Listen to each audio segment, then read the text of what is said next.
So today's discussion is about chapter 12, which is managerial decisions for firms with market power. So market power कौन सी firms के पास होती है? जो हमारे पास monopolistic firms थी. So market power क्या है? Ability of a firm to raise price without losing all its sales. यानी प्राइसेस रेज कर दे और उसकी सेल्स पे इफेक्ट भी ना हो. ये this is market power. Any firm that faces downward sloping demand has market power. यानी जिस फर्म की डाउनवर्ड स्लोपिंग डिमांड है, इसका मतलब है कि उसके पास मार्केट पावर जो है वो एग्जिस्ट करती है. इसका मतलब ये है कि ये जो कंपनीज होंगी, ऐसी फर्म्स जिनकी डिमांड हॉरिजॉन्टल हो या अपवर्ड मूविंग हो, उनके पास मार्केट पावर इसका मतलब है नहीं होगी. So it gives firm ability to raise price above average cost and earn economic profit. ठीक, कब कमाएगी अब? If demand and cost conditions permit. Demand और कॉस्ट कंडीशंस हम अगर इस चीज़ की इजाज़त देती हैं तो वो एवरेज कॉस्ट से अबव अपनी प्राइस जो है वो रेज कर सकता है. तो ये अगर आपकी एवरेज कॉस्ट है तो आपकी प्राइस जो है वो लेट्स से यहाँ पे ये आपकी एवरेज कॉस्ट थी, ये आपकी प्राइस, और ये जो गैप है ऑब्वियसली ये आपका इकोनॉमिक प्रॉफिट है.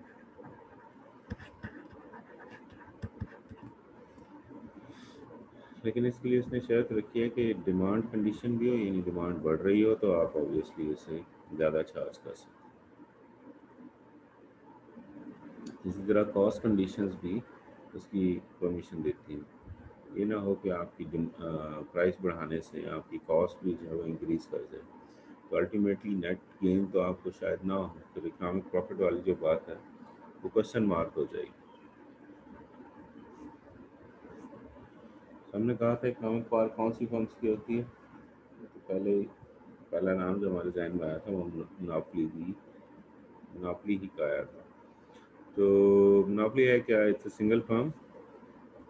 It produces and sells a goods और service for which there are no good substitutes. तो ये ऐसी प्रोडक्ट बना के बेच रहे हैं जिसका जो है वो कोई अच्छा सब्स्टिट्यूट मार्केट में अवेलेबल नहीं है. The new firms are prevented from entering market because of the barrier of entry. Barrier of entry बहुत हाई है. अब barrier of entry number of ways में हो सकते हैं कि फर्ज करें आपकी जो इनिशियल इन्वेस्टमेंट है दैट इज टू ह्यूज, तो ये एक बहुत बड़ा बैरियर हो सकता है. इसके अलावा कोई जो रूल्स एंड रेगुलेशंस हैं गवर्नमेंट के, वो प्रिवेंट करते हैं उस तरह की फर्म क्रिएट करने में. सो उस वजह से भी आपके जो बैरियर्स ऑफ एंट्री हैं वो बहुत स्ट्रिंजेंट हैं. अच्छा, मेजरमेंट ऑफ मार्केट पावर की बात करें तो मेजरमेंट जो है वो इसकी करने के लिए हमें कुछ कुछ वैल्यूज़ जो है वो कैलकुलेट करनी पड़ेंगी. सो अगर हम पहले देखें, degree of market power is inversely related to price elasticity of demand. इसका मतलब ये है कि प्राइस इलास्टिसिटी अगर हमारे पास हो डिमांड की, ठीक, तो फिर हम मार्केट पावर की डिग्री जो है वो किसी न किसी तरह से मेजर कर सकते हैं.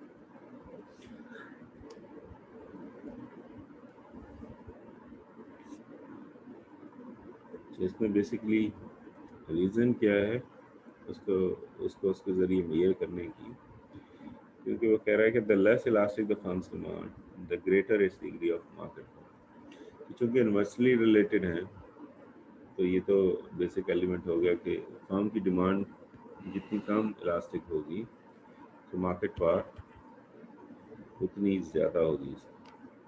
इसका मतलब ये है कि जो जिस फर्म की डिमांड जो है वो ज़्यादा इलास्टिक है, तो इसका मतलब ये है कि उसकी पावर जो है वो मार्केट पावर वो कम है।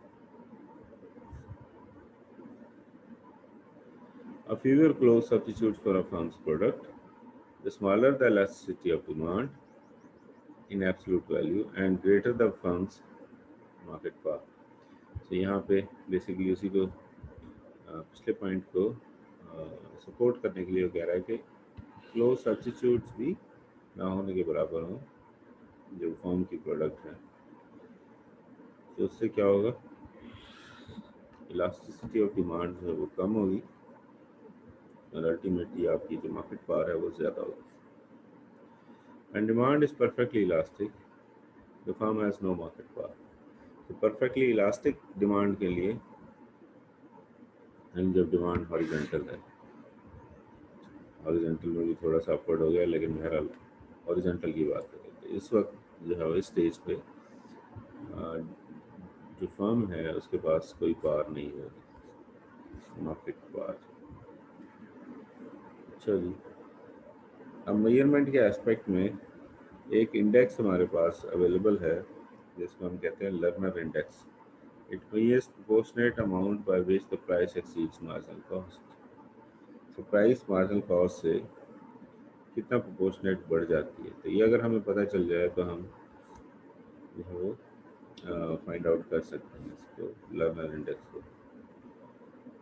So it equal 0 under perfect competition, increases as market power increases, also equals -1 over E।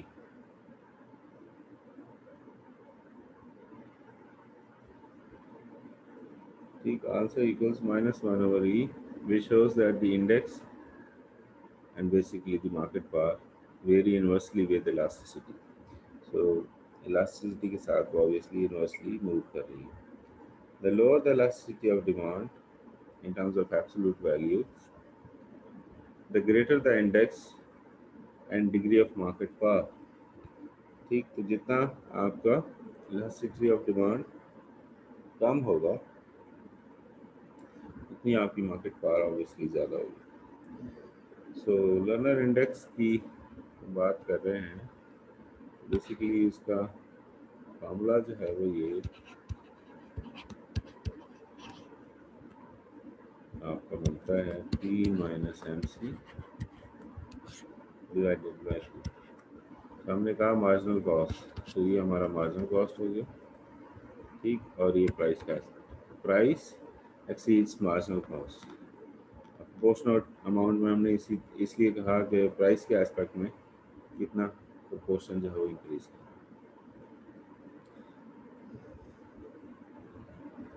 तो इसका मतलब ये है कि ये वैल्यू लर्नर इंडेक्स की जितनी ज़्यादा होगी उतना आपका मार्केट पावर जो है वो कंप्यूट होगी।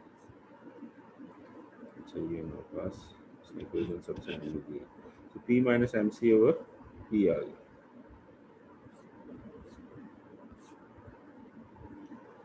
सो if consumers view two goods as substitutes, अगर कंज्यूमर्स किसी भी दो तरह की गुड्स को सब्स्टिट्यूट्स ले लें तो cross price elasticity of demand जो है फिर क्या होगी, वो होगी पॉजिटिव। सो इसके पॉजिटिव होने से क्या होगा, पॉजिटिव होने से ये होगा कि the higher the positive cross price elasticity, the greater the substitutability between two goods. इसका मतलब क्या होगा, smaller the degree of market power for the two firms. So दोनों की जो डिग्री ऑफ मार्केट पावर है वो स्मॉल हो जाएगी। अच्छा जी, फिर हमने बात की थी बैरियर्स टू एंट्री की। So entry of new firms into a market erodes market power of existing firms by increasing the number of substitutes। Obviously जब भी कोई नई फर्म मार्केट में एंटर होगी तो किसी न किसी प्रोडक्ट का वो सब्स्टिट्यूट जो है वो प्रोवाइड कर रही होगी, ठीक है। तो इस वजह से हम ये कह सकते हैं कि उसकी वजह से ऑब्वियसली जो जो एग्जिस्टिंग फर्म्स हैं उनकी जो मार्केट पावर है वो कम होती है। इरोजन का मतलब ये है कि वो कम होती है। A firm can possess a high degree of market power only when strong barriers to entry exist। So strong barriers to entry चाहिए किसी भी एग्जिस्टिंग फर्म की जो मार्केट पावर है उसको कंटिन्यूसली स्ट्रॉन्ग रखने के लिए। Any conditions that make it difficult for new firms to enter a market in which economic profits are being earned. सो उस मार्केट में ये कंपनी तो इंजॉय कर रही है क्योंकि मोनोपोलिस्टिक इन नेचर है ना, तो वो तो इकोनॉमिक प्रॉफिट्स को जो है वो बड़े अच्छे तरीके से इंजॉय कर रही है। लेकिन ऑब्वियसली कोई कंपेटिटर आ जाएगा तो फिर इसके लिए प्रॉब्लम्स क्रिएट करेगा। तो ये जितना फ्रीली अब इकोनॉमिक प्रॉफिट्स इंजॉय कर रही, वो जो कंपेटिटर है वो उसको वो इंजॉय नहीं करने देगा। तो इस वजह से बैरियर्स टू एंट्री हाई होने चाहिए।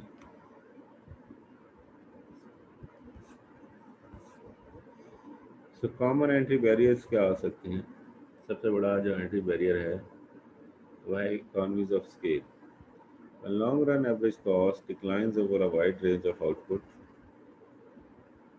relative to demand for the product. There may not be room for another large producer to enter market. So इसमें उसने लॉन्ग रन एवरेज कॉस्ट को जो है वो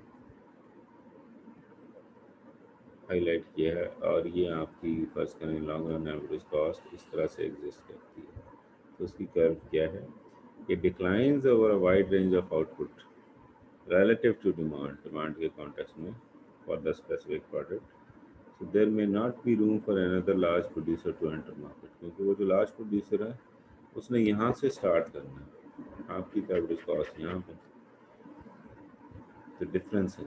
ये डिफरेंस है वो obviously new producer as a loss उसको सफ़र नहीं कर सकता।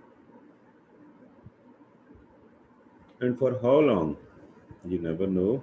आप अपनी प्राइस को जो है वो मेंटेन कर लें, जैसे हमने कहा था कि ये फेज़ हमारी कोशिश होती है कि जितना हम प्रोलॉन्ग कर सकें। तो इस प्रोलॉन्ग फेज़ में मैं तो अपनी कॉस्ट को मिनिमाइज रखे हुआ हूँ, लेकिन इसकी कॉस्ट मिनिमाइज होते होते टाइम लगेगा। और इसके रिलेटिव में मैं अगर अपनी प्राइस ये रख देता हूँ, तो इसकी अगर आप डाउनवर्ड मूवमेंट देखें तो ये कभी भी ये प्राइस नहीं रख सकता। तो इसका मतलब ये है कि वो स्टार्टअप में ही लॉसेस सफ़र करने लगेगा, तो वो प्रॉब्लम्स है इसकी। तो फिर दूसरा एस्पेक्ट हमने कहा था कि बैरियर्स क्रिएटेड बाय गवर्नमेंट। तो अगर गवर्नमेंट ने बैरियर्स क्रिएट कर दी तो फिर आप उसमें फंस गए हैं, मजबूर हैं, आप नया बिजनेस जो है वो स्टार्ट नहीं कर सकते। लेकिन एग्जिस्टिंग बिजनेस को उसका बेनिफिट है ऑब्वियसली, क्योंकि उसके लिए गवर्नमेंट ने बैरियर्स क्रिएट कर दी। तो बैरियर्स किस तरह से क्रिएट कर सकती है? एक तो तरीका है लाइसेंसेस का या एक्सक्लूसिव फ्रेंचाइजेस का।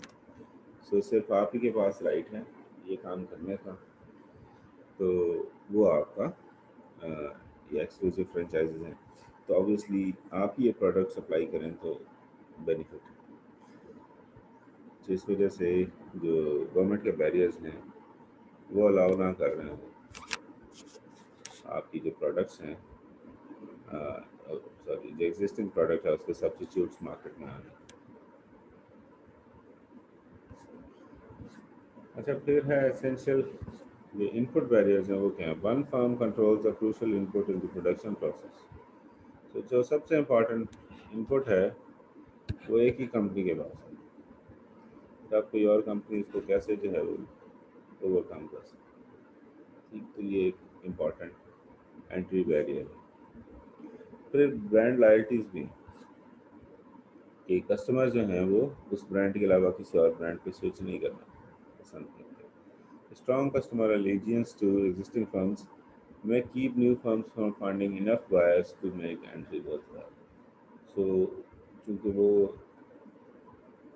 जो एग्जिस्टिंग फर्म की प्रोडक्ट्स हैं, कस्टमर्स उसके साथ ज़्यादा लॉयल हैं, इस वजह से वो नई प्रोडक्ट जो है वो ट्राई ही नहीं करना चाहते। जब वो ट्राई नहीं करेंगे तो उसका मतलब ये है कि उसके पास इनफ कस्टमर्स नहीं आएंगे सर्वाइवल के लिए।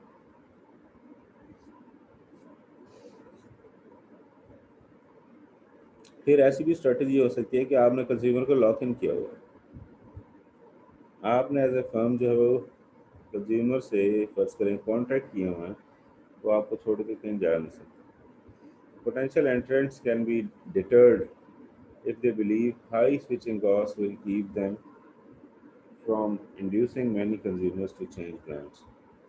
So स्विचिंग कॉस्ट जो है वो बहुत ज़्यादा होगी. स्विचिंग कॉस्ट क्या हो सकती है? फॉर एग्जांपल पाकिस्तान में जो है वो इलेक्ट्रिसिटी सप्लायर के एस्पेक्ट में अगर हम देखें तो वापडा है हमारे पास. लेकिन अगर फर्ज करें एक अल्टरनेटिव सप्लायर हमारे पास आ जाता है, तो अल्टरनेटिव सप्लायर क्या करेगा? वो भी तो नए कनेक्शन के लिए एप्लीकेशन मांगेगा, वो आप फिर फीसिस भरेंगे. तो आप एग्जिस्टिंग से क्या प्रॉब्लम है? आप तो इस वजह से आप आपकी जो कॉस्ट है वो स्विचिंग की उसमें काफ़ी सारी है, क्योंकि इनिशियल कनेक्शन के लिए आपको 10-15 हज़ार 20 हज़ार जो है वो एक्सपेंस करना पड़ जाता है. सो कंज्यूमर लॉक्ड इन हो. अच्छा, इसी तरह अगर फर्स्ट करें वापडा का कंपेटिटर आ जाता तो कंपनी ये कह सकती थी कि अच्छा, जिसने मेरा मीटर लगवाया है, कनेक्शन जिसने मुझसे लिया है, वो अगले 10 साल तक कंपनी नहीं चेंज कर सकती. तो इस हवाले से तो फिर मैं तो पक्का लॉकड इन हो गया, यानी for next 10 years.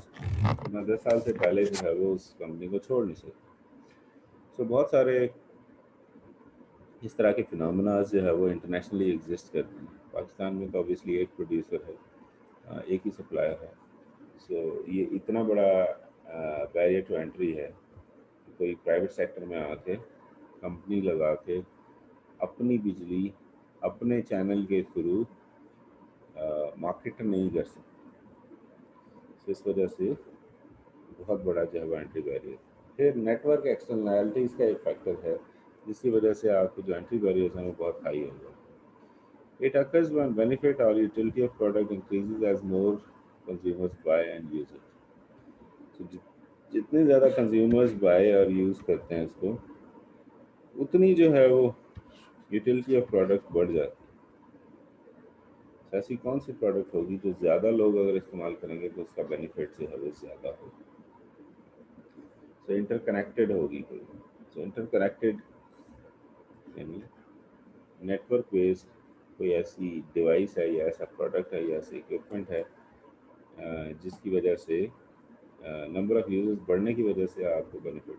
For example अगर आप रिकॉल करें आज से 20 साल पहले जो मोबाइल नेटवर्क्स की फैसिलिटीज़ थी, वो अगर नंबर ऑफ़ यूज़र्स बढ़ जाते थे तो वो जो आपका जो टावर था या कनेक्शन बेस था, वो अच्छे सिग्नल्स जो है वो डिसमिनेट शुरू हो जाता था. अगर जहाँ पे सिग्नल्स वीक होते थे, इसका मतलब ये है कि उस कंपनी के यूज़र्स उस जगह पे कम है, जिसकी वजह से उन्होंने इस इलाके को थोड़ा सा निगलेक्ट में रखा. तो ये important phenomena. So it makes it difficult for new firms to enter markets where firms have established a large base or network of buyers. So अगर आपकी लार्ज बेस बन गई है या एक बड़ा नेटवर्क बन गया है, तो उस वक्त फिर नई कंपनी का आना बहुत मुश्किल है.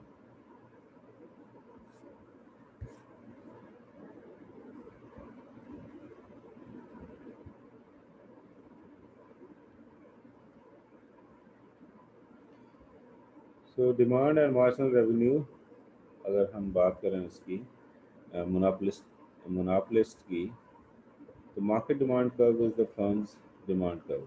तो चूँकि मोनोपलिस्ट है तो मार्केट की डिमांड कर्व और फर्म की डिमांड कर्व एक ही तो होगी.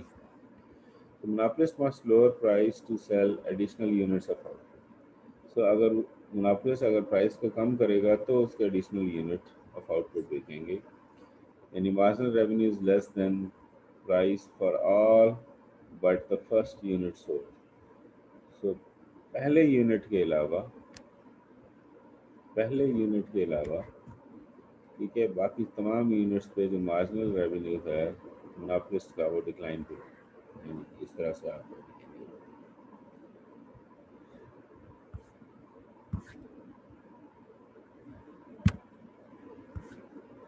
So marginal revenue is less than price for all but first unit sold. So when MR is positive यानी marginal revenue is positive, demand is elastic. तो marginal revenue अगर positive है तो demand elastic है. इसका मतलब है marginal revenue जब नेगेटिव है डिमांड क्या होगी, inelastic. For linear demand, अगर लीनियर डिमांड की बात करें, M R is also linear, margin revenue obviously वो भी लीनियर ही होगा, and has the same vertical intercept as demand. और जैसे कि डिमांड का इंटरसेप्ट होगा, उसी तरह का मार्जिन रेवेन्यू का भी इंटरसेप्ट होगा, and is twice as steep, और वो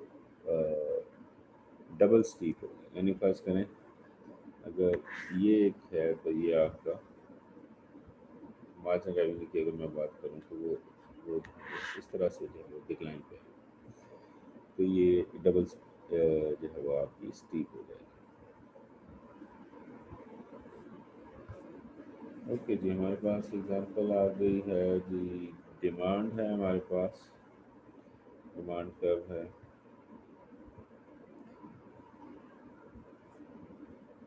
और ये हमारे पास मार्जिन रेवेन्यू, जैसे अभी हम कह रहे थे कि ट्वाइस एज स्टीप। ठीक, तो 20 की प्राइस पे आपका मार्जिन रेवेन्यू 1500 क्वांटिटीज की बात है। सो आपका जो यहाँ पे प्राइस बनती है डिमांड के एस्पेक्ट में, वो बनती है 10। और अगर आप डिफरेंट प्राइसेस को देखिए तो 900 क्वांटिटी पे आपकी जो डिमांड के एस्पेक्ट में प्राइस बनती है वो है 14, और मार्जिन रेवेन्यू आपका जो है वो 8 पे। ठीक, जबकि 1500 पे आपका मार्जिन रेवेन्यू जो है वो 0 था।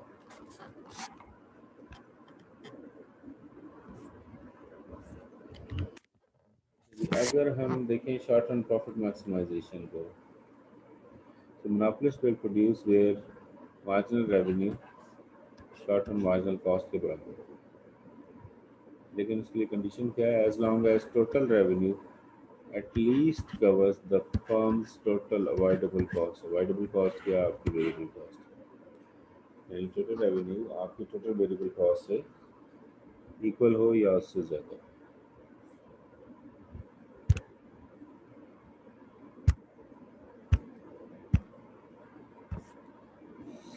इसका मतलब ये है कि price for the output is given by the demand curve. So price जो है वो आपकी आउटपुट की आप हमेशा अपनी डिमांड कर्व से डिराइव करेंगे। सो इसमें सिचुएशंस क्या होंगी कि टोटल रेवेन्यू अगर less than total variable cost होगा या उसके बराबर होगा, इसका मतलब ये है कि प्राइस जो है वो less than average variable cost है। The firm shuts down and loses only fix cost. तो इस केस में ऑब्वियसली चूंकि वो अपनी प्राइस से वेरिएबल कॉस्ट को कवर नहीं कर पा रहा, तो उसको बिजनेस है वो शट डाउन कर देना चाहिए ताकि सिर्फ फिक्स कॉस्ट का लॉस हो उसे। और अगर price greater than average total cost हो, firm makes what, economic profit. इसका मतलब ये है कि एवरेज टोटल कॉस्ट अगर ग्रेटर देन हुई प्राइस से, जो कि ग्रेटर है एवरेज वेरिएबल कॉस्ट से, तो फर्म को क्या हो रहा है, बेसिकली इनकम लॉस। लेकिन शॉर्ट रन में वो उसकी प्रोडक्शन जो है वो जारी रख सकती है फॉर द टाइम बीइंग, ताकि वो उसको देख ले कि हम किसी तरह से अपनी प्राइस को एबीसी से तो जो है वो हमने ग्रेटर रखा हुआ है, लेकिन हम एटीसी से भी उसको ग्रेटर कर सकें इन द लॉन्गर रन, तो हम प्रोडक्शन जो है वो जारी रख सकते हैं। लेकिन ऑब्वियसली ये शॉर्ट रन के लिए मैयर होगा। तो अगर आप प्रॉफिटेबल जोन में नहीं आए तो लॉन्गर रन में आप इस स्ट्रेटजी को अवॉइड करें।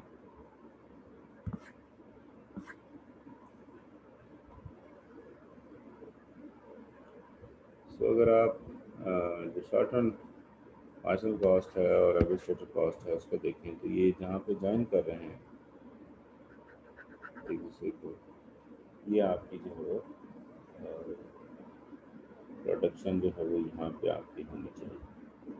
लेकिन अगर हम इसको इसके ऊपर डिमांड और मार्जिनल रेवेन्यू कर्व्स ड्रॉ करें, तो ये वेरिएशन जो है वो अब आपको बता रही है कि आप डिफरेंट सिचुएशन पे आ सकते हैं। तो आप ये पॉइंट चूज कर सकते हैं जहाँ पे आपकी जो एसएमसी है वो मार्जिनल रेवेन्यू के बराबर हो गई। तो आइडियली ऑब्वियसली आपको यहाँ होना चाहिए।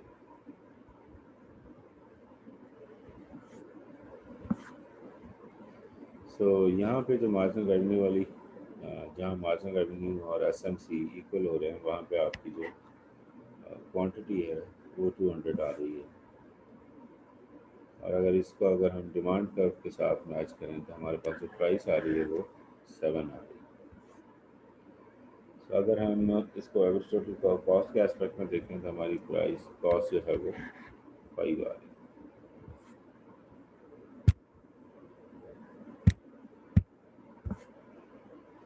इसका मतलब ये है कि हम अगर इस एरिया को शेड कर लें तो ये आपका रिलेटिवली प्रॉफिट जोन जो है वो एग्जिस्ट करता है। तो अगर हम शॉर्ट रन लॉस मिनिमाइजेशन के लिए देखें मुनाफी में, तो आपके पास हमने कहा था 3 चीज़ें होनी चाहिए, एसएमसी, एटीसी और वेरिएबल कॉस्ट भी आपके पास होनी चाहिए। सो इससे आपकी वही डिमांड और मार्जिनल रेवेन्यू की कर्व्स अगर आपकी आ जाएँ तो आपके जो पॉइंट्स हैं वो डिफरेंट उस पर जो है वो आपके उसको कट कर रहे हैं। पहला पॉइंट अगर आप देखें एसएमसी का और एमआर का, तो दिस इज़ इम्पोर्टेंट फॉर अस।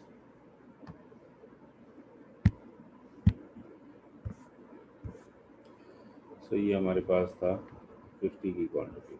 इसी को अगर हम स्ट्रेट ट्रैक करें तो ये आपकी एवरेज वेरिएबल कॉस्ट को भी जो है वो टच कर रहा है और ये आपकी एवरेज टोटल कॉस्ट को भी यहाँ पे क्रॉस करेगा।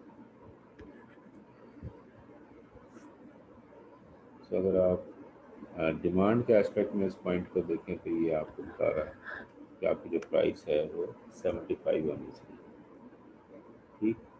लेकिन अगर आप देखें इस पॉइंट पे तो ये जो डिमांड के एस्पेक्ट में आपकी जो एवरेज टोटल कॉस्ट है वो तो ऊपर जा रही है। सो इसका मतलब ये है कि ये पोर्शन जो है वो आपका और वो 80 आ रही है, आपकी एवरेज टोटल कॉस्ट 80 आ रही है, जबकि एवरेज वेरिएबल कॉस्ट आपकी 65। सो ये वो पॉइंट था जिस पर हमने कहा था कि शॉर्ट रन में आप जो है वो अपनी प्रोडक्शन जो है वो जारी रखेंगे ताकि अपने लॉस को आप मिनिमाइज कर सकें। और ऐसा पॉइंट फ्यूचर में आप सर्च करने पे कंटिन्यूस एफर्ट कर रहे होते हैं कि आप अपनी एवरेज टोटल कॉस्ट को नीचे लेके आएँ ताकि आप प्रॉफिटेबल जोन में लैंड कर सकें। सो इस केस में तो अगर आप देखें 75 माइनस 80 तो 5 का हमें लॉस होगा, जबकि ये लॉस जो है वो प्रॉफिट में कन्वर्ट होगा जब आपकी जो एवरेज टोटल कॉस्ट है ये थोड़ा सा यहाँ मूव कर जाए, फर्ज करें यहाँ आ जाए, तो यहाँ आएगी तो उसकी वजह से आपकी रेवेन्यू से आपकी कॉस्ट जो है वो नीचे आ जाएगी। तो लॉन्ग रन अगर हम प्रॉफिट मैक्सिमाइजेशन की बात करें, ठीक, तो वो क्या है, monopolist maximises profit by choosing the to produce output where long run marginal cost जो है वो एम आर मार्जिनल रेवेन्यू के बराबर होती है। शर्त उसके लिए क्या है कि लॉन्ग टर्म एवरेज कॉस्ट से प्राइस जो है हमारी ग्रेटर हो।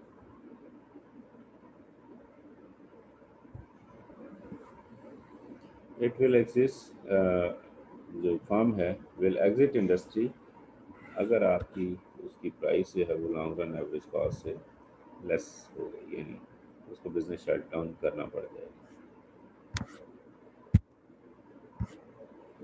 सो monopolist will adjust plant size to the optimal level. जो प्लांट का साइज है वो ऑप्टिमल लेवल पे जो है वो उसको एडजस्ट करेगा।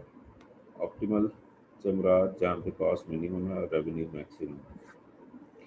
Optimal plant is where the short-term average cost curve Short run average cost curve is tangent to the long run average cost as at the profit maximizing output.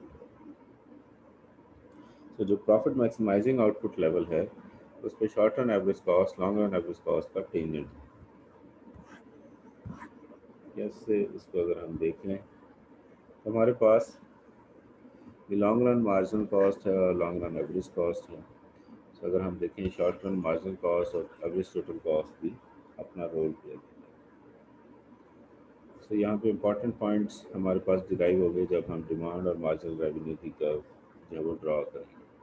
सो हमने कहा था कि जहाँ पे एस एम सी आपकी long run margin cost को touch कर रही है तो ये आपका ऑप्टिमल पॉइंट है। सो ये बनती है आपकी क्वांटिटी 350 की। 350 की क्वांटिटी को अगर आप डिमांड के साथ ट्रैक करें और उसको फिर एवरेज टोटल कॉस्ट के साथ देखें तो ये आपका पॉइंट यहाँ और यहाँ बनेगा। सो हाँ जी, ये आपका लाइन ड्रैग हो गई, पॉइंट बी आ गया।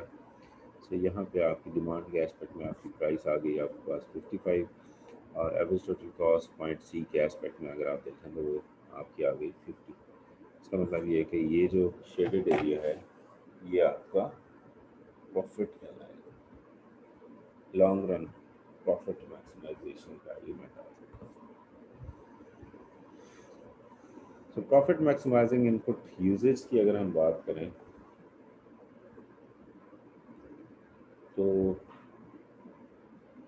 वो क्या है, वो basically profit maximizing level of input usage है that produces exactly that level of output जिसपे आपका प्रॉफिट मैक्सिमम हो जाए या मैक्सिमाइज हो जाए। ठीक, तो आपका प्रॉफिट जो है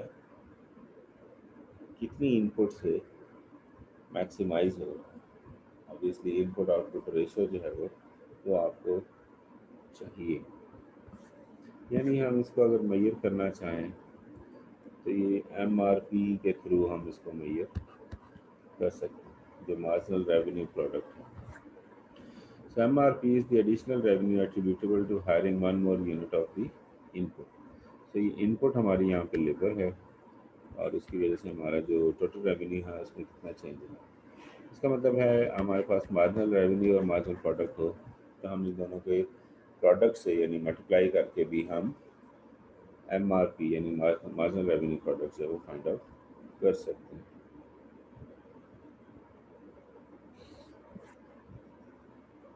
So when producing with single variable input, you should imply amount of input for which MRP is equal to input price. So उस लेवल पे आपको जो है वो इनपुट इम्प्लाई करना चाहिए जहाँ पे आपकी जो इनपुट की प्राइस है वो MRP के बराबर हो यानी मार्जिनल रेवेन्यू प्रोडक्ट के बराबर हो। इसका मतलब ये है कि relevant range of MRP curve is downward sloping और पॉजिटिव पोर्शन फॉर विच जहाँ पे आपका ARP वो आपका MRP से ग्रेटर हो। तो ये आपकी जब टिपिकल कर्व आ गई ARP की और ARP का फार्मूला रिकॉल करें वो था हमारे पास P/AP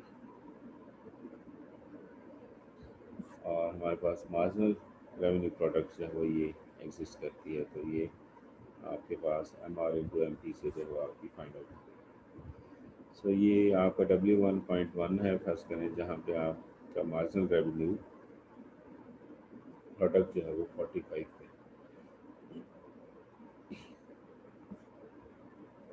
सो ये आपकी वेज 1 है 45। इस पे आपकी जो आउटपुट है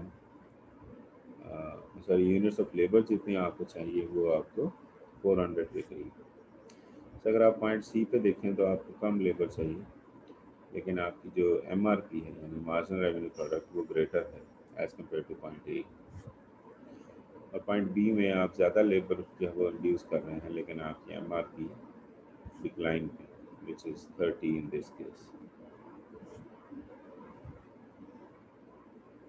सो प्रॉफिट मैक्सिमाइजिंग इनपुट यूजेज की हम बात कर रहे हैं तो वो हमारी था for a firm with market power profit maximizing conditions किसके बराबर होंगी?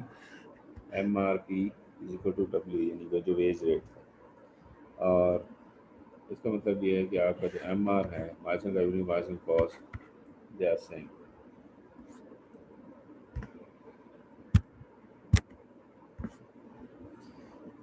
Whether Q or L is chosen to maximize profit, resulting levels of input usage, output, price and profit are the same. So इन सारे factors का जो है वो input usage के साथ रिलेशनशिप सेम है। इसका मतलब ये है कि आप क्यू चूज़ करें या लेबर चूज़ करें, आपका जो नेट इफेक्ट है मार्जिनल रेवेन्यू के मार्जिनल कॉस्ट पे, वो सेम होना चाहिए।